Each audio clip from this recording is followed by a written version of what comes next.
నమస్తే, నేను మీ జేకే. వెల్కమ్ టు హాసా టీవీ. ఏపీలో హైదరాబాదు కన్నా అతి పెద్ద నగరంగా ఒక నగరాన్ని తీర్చిదిద్దాలని కూటమి ప్రభుత్వం ప్రణాళిక రూపొందిస్తుంది. ఈ మేరకు నారా చంద్రబాబు నాయుడు ఆ దిశగా అడుగులు వేస్తున్నారు. దానికి సంబంధించిన వివరాలను ఈ వీడియో ద్వారా వివరిస్తాను. వీడియో చివరి దాకా చూసి ఒక లైక్ ఇచ్చి మీ అభిప్రాయాన్ని కామెంట్ రూపంలో తెలియజేసి మా ఛానల్ని సబ్స్క్రైబ్ చేయండి ఫ్రెండ్స్.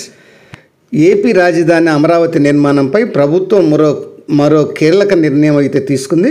ప్రస్తుతం 33,000 ఎకరాల్లో రాజధాని నిర్మిస్తున్నారు.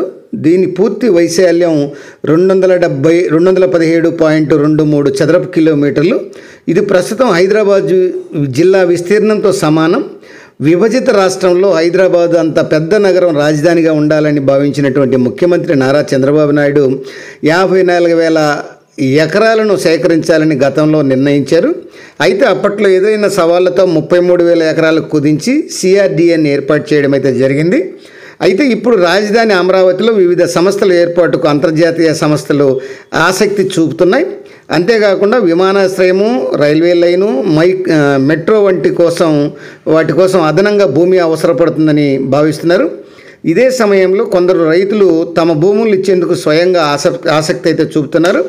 దీంతో రాజధాని అమరావతిని మరింత విస్తరించాలని ప్రభుత్వం భావిస్తుందని ప్రచారం అయితే జరుగుతుంది. రాజధాని అమరావతి విస్తీర్ణం కాబోతుందని ల్యాండ్ పూలింగ్ ప్రక్రియ ద్వారా మరో 44,000 ఎకరాలను సేకరించాలని ప్రభుత్వం సన్నాహాలు చేస్తుందని అంటున్నారు.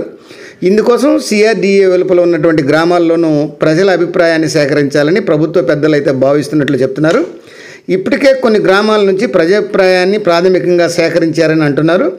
గతంలో రాజధానికి భూమిని ఇవ్వడానికి వ్యతిరేకించిన వారు ఇప్పుడు మనసు మార్చుకొని తమ గ్రామాల్లో భూమిని ఇవ్వడానికి ఇచ్చేందుకు సంసిద్ధత వ్యక్తం చేస్తున్నారని అంటున్నారు. దీంతో రాజధానికి మరో 44,000 ఎకరాలు సమకూరితే హైదరాబాద్ నగరాన్ని మించిన సిటీగా రూపుదిద్దుతుందనేటువంటి అభిప్రాయం వ్యక్తమవుతుంది. రాజధాని అమరావతిని 3 ఏళ్లలోగా నిర్మించాలని సీఎం చంద్రబాబు కంకణం కట్టుకున్నారు. ప్రస్తుతం టెండర్ల ప్రక్రియ పూర్తవడంతో పనులు ప్రారంభించడానికి సరైన ముహూర్తం చూస్తున్నారు.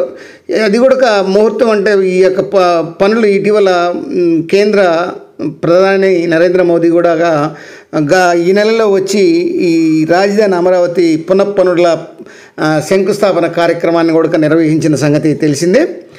ఈ మేరకు ఇలాంటి సమయంలో రాజధాని కోసం మరో 44,000 ఎకరాలను సేకరించాలనే ప్రతిపాదన ఆసక్తి రేపుతుంది. కూటమి ప్రభుత్వం అధికారంలోకి వచ్చిన తర్వాత రాజధాని అమరావతిలో మొత్తం 92 ప్రాజెక్టులు చేపట్టాలని ప్రతిపాదనలను సిద్ధం చేసింది. ఇందుకోసం 65,000 కోట్లు నిధులు అవసరమని అంచనా వేస్తుంది. ఈ నిధుల్లో సగం దాదాపు ఇప్పటికే ప్రభుత్వం సమీకరించింది. దీంతో రాజధాని పనులు ప్రారంభానికి ఆటంకం లేకుండా పోయింది. పనులు కూడా మొదలైన శంకుస్థాపన చేసి ప్రధానంగా అమరావతి పురోగతి, అమరావతి విమానాశ్రయం ఏర్పాటు చేయాల్సి ఉంటుంది. ఇందుకోసం 5 నుంచి 7,000 ఎకరాల భూమి అవసరమని అంచనా కూడా వేస్తున్నారు. అదేవిధంగా అమరావతి రైల్వే లైను, అంతర్జాతీయ స్టేడియము, మెట్రో రైలు ఇలా చెప్పుకుంటూ పోతే భవిష్యత్తు అవసరాలకు మరింత భూమి అవసరం ఉంటుందని ఈ యొక్క ఆలోచిస్తుంది. ప్రస్తుత ప్లాన్ ప్రకారం నవనగరాలకు సరిపడా భూమి సిద్ధంగా ఉన్న కొన్ని అంతర్జాతీయ సంస్థలు రాజధానిలో భూమిని అడుగుతుండడంతో డిమాండ్ పెరిగిపోయింది. అమరావతిని బెంగళూరు తరహాలోనే దేశంలోనే టాప్ 10 రియాలిటీ సంస్థల భాగస్వామ్యంతో ఈ యొక్క ప్రజల నివాసానికి అనుగుణంగా తీర్చిదిద్దాలని ప్రభుత్వం అయితే భావిస్తుంది.